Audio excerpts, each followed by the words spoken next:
You must truly have achieved the level of no self. It cannot be that you say there is no self, but when time comes to eat you eat more than anyone else. There is a self in that. Or when it comes time to work you say, I heard the Dharma master say to be without self, so I shouldn't do any work. But when the time comes to eat, your self is suddenly in existence again, because you definitely have to eat. You must genuinely without self. That means being without any attachments. If you are attached to the existence of a self, then you have an attachment to self, presenting causes and conditions that obstruct the way. Hence you should have no self. Even if you are without a self, you still need to be without dharmas. Dharmas must also disappear. Dharmas exist for the sake of the self, so if there is no self, what do you need dharmas for? Then dharmas have no use either. If you do not have a self, then you have broken your attachment to self, which is also the obstacle of afflictions. If you get rid of dharmas, then you have broken through the attachment to dharmas, as well as through the obstacle of the known. The two obstacles: 1. The obstacle of afflictions. 2. The obstacle of the known.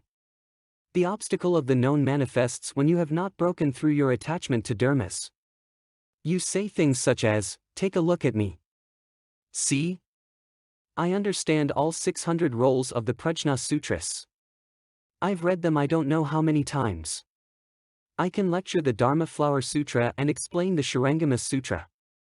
This indicates that you have the obstacle of the known. Whatever it is, you know about it. In this way you produce an obstacle, the obstacle being, I know and you do not know. I can lecture and you cannot lecture. I can cultivate and you cannot cultivate. I have all kinds of way virtue, and you don't have any way virtue. I have wisdom, and you don't have wisdom. If dharmas were also empty, then you would not have this obstacle, but would certify to the second kind of non-self, which is the non-self of dharmas. Then, although you understand dharmas, it would be just as if you did not. What in the world is the use of studying dharma, anyway? Then, you may conclude. Well, if you can know and yet not know, then that would really be knowing. That would be having real wisdom. Then you would have broken through the obstacle of the known and the obstacle of afflictions. Why do you have afflictions? They come from your attachment to self. If you did not have a self, where would you go to find afflictions? Therefore, the non-self of Pujala smashes the obstacle of afflictions. Second is the obstacle of the known.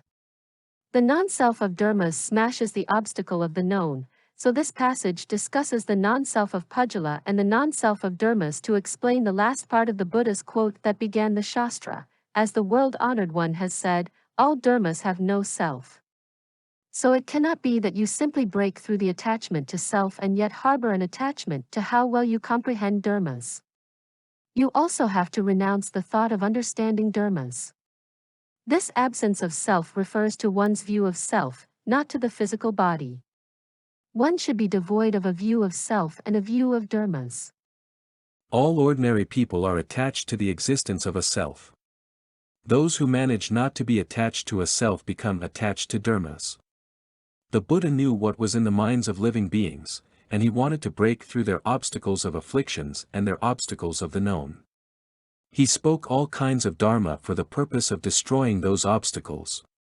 However, it is really easy to talk about having no view of self, but when a person gets to the point of not having a self, he thinks, hey, look at me. I don't have a self. So who is talking about not having a self? Who is that? Or else he speaks the Dharma coming and going and says, I speak Dharma better than anybody. But it's not me speaking, it's the Bodhisattva speaking, in a roundabout way ascribing to himself a Bodhisattva position. Then, sitting upon that Bodhisattva pedestal he has fashioned for himself, he still has a self. So you see, it is not easy. It is not something that can be brought about merely by making that claim. You cannot just say, I have no self, for it to be the case. Your no self still harbors a self within it.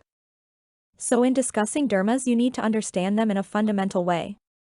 It cannot be that you seem to understand them but really do not. Anyone with any knowledge will catch on to that very quickly and know that you are simply a person who is fond of wearing high hats. Your view of self is still not empty. Now let us investigate the self. The head is called a head. The hair is called a hair. The eyes are called a eyes. The ears are called ears. The nose is called a nose. And it goes on like that down through the hands being called a hands, and the feet being called a feet, and the fingernails being called fingernails, and on down to the 84,000 pores being called a pores. The 360 bones are called bones, and yet each has its own individual name. But if you search throughout your entire body, from the top of your head to the soles of your feet, where can you find a self? What location can be given the name self? What bit of flesh has that name? What drop of blood is known as the self? Keep searching for the location of that self, and you will find that in the entire body there is not a single place that can be called self. So why are you still attached to a self? You say, I know where I am. It is fine if you really know. However, it may be that you do not truly, purely know, and that what you know is a kind of defiled dharma. But do you recognize your true, actual, pure self, your basic self-nature? Do you ultimately know where that is? Well, look for it. See if you can find it. I am here lecturing and I have a self. You are there listening with selves.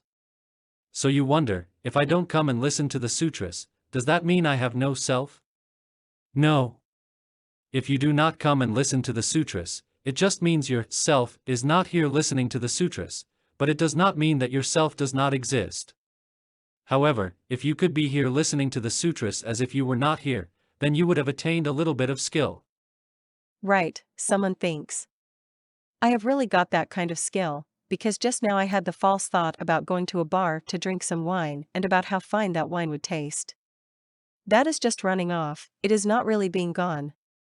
It was just indulging in an idle thought. Many people here are having idle thoughts, and their selves are running off.